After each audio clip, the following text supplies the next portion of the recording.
Hi guys, so the government has been successful in overturning the temporary injunction when it came to the Bell Hotel in Epping. So this means that asylum seekers will be put back into this building, and it will probably block further action by activists, we could call them, activist councillors from Reform and the Conservatives. Now, the first Tory to respond to this, or one of the first Tories, was our good friend Chris Philp. So let's hear what he had to say.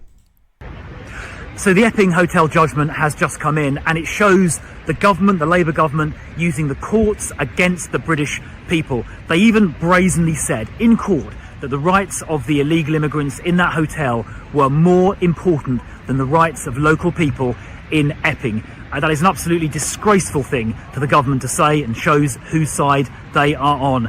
Let's not forget, these hotels were being closed down in the 9 months before the last election. If that had continued, there wouldn't even be any hotels open right now. But the reason these hotels are still being used is because the government cancelled the Rwanda deterrent just days before it was due to start. And as a result, the numbers illegally crossing the channel this year have been the worst ever. This weak Labour government is unwilling to take the steps needed to get our borders under control, and cases like today's judgment and the hotel in Epping are the results of this Labour government's failures. Okay, so a few things to respond to here. First of all, yes, I think the wording of the response from the government was pretty poor.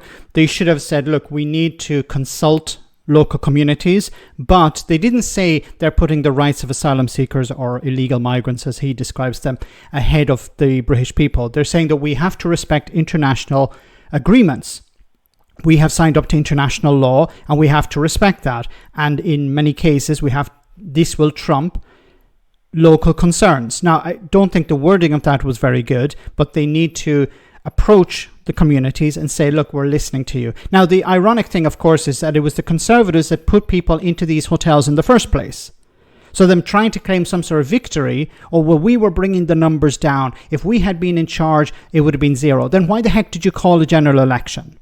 You don't get to call a general election, lose, and then say, well, if we had been in charge, even though you knew you were going to lose it, if we had been in charge, we would have closed these hotels. And of course, the fallback position is the Rwanda scheme. Yes, if Rwanda had been in place, we would have deterred people from crossing the channel. You sent 4 people voluntarily to Rwanda. So this is a success for the government, but of course I think we're going to see more protests. Doesn't mean that the protesters are going to go away because they lost this battle.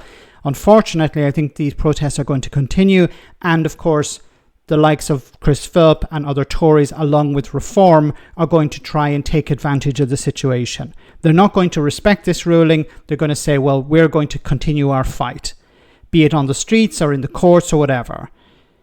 Let me know in the comment section, guys, what you think, and I'll see you in the next video.